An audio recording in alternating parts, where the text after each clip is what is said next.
Hello everyone. Today I will be talking about the LGBT community in the developing world. If you'll direct your attention to the two women kissing in the background, you may notice they are out in public as well as in front of a group of women. Now the women behind them are acting in defiance against the homosexual community, even though in Marseille, France, where they are located, being openly homosexual is accepted by law.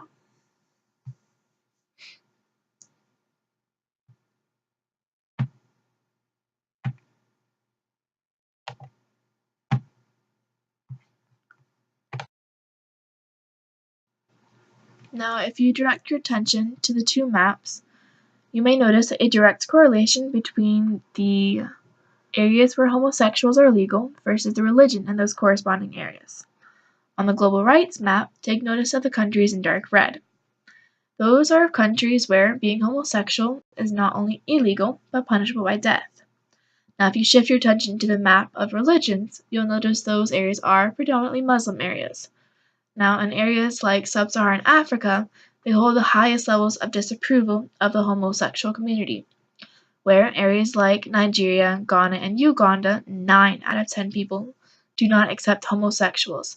Thus, the average percentage of disapproval in those areas still falls in the high 90s. And now, the areas on the global rights map that are either dark or light orange support civil partnership and even marriage.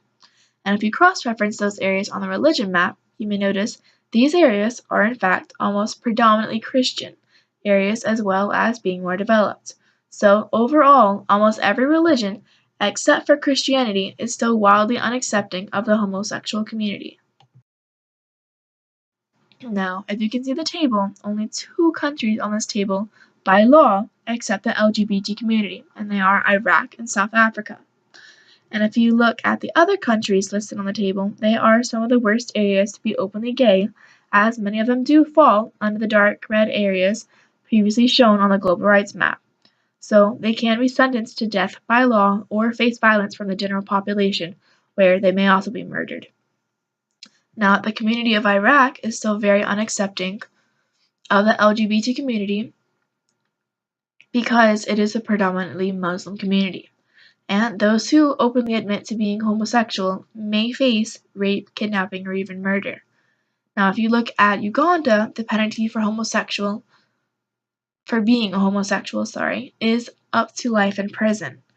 And a draconian bill was proposed in Uganda that would dole out jail sentences for simply failing to report gay people to the police, and could impose the death penalty for gay sex if one of the partners was found to be HIV positive.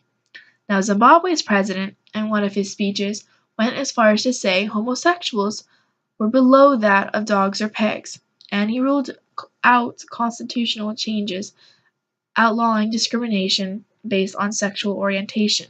So in other words, the president of Zimbabwe actually supports violence acts against homosexuals. And Peter Tatchell, a veteran gay rights campaigner, says the real import into Africa is not homosexuality, but the way it's politicized.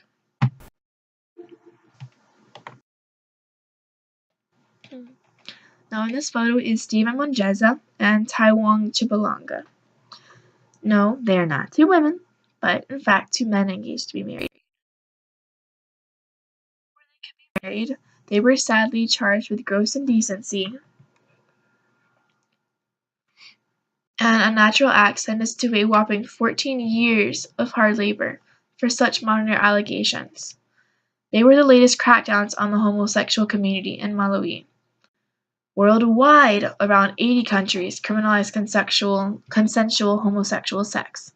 Over half of those countries still rely on sodomy laws, left over from British colonialism.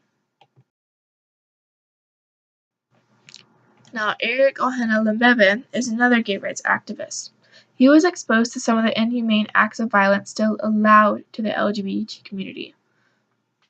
Eric was found in his home in Cameroon, tortured, neck and feet broken, body burned with an iron, and on top of that all, murdered. And crimes like that done to Lembebe are common in Cameroon, and regrettably, those acts of violence almost never lead to an investigation. as the act against Lambebe is far too gruesome to show a picture of. If you notice the man in the photo, it shows another gay rights activist.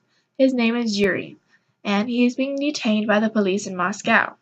The people I have described to you are just a few prosecuted for being openly homosexual. Globally, a lot of progress still needs to be made in the overall acceptance of the LGBT community. Here are my sources. Thank you for listening.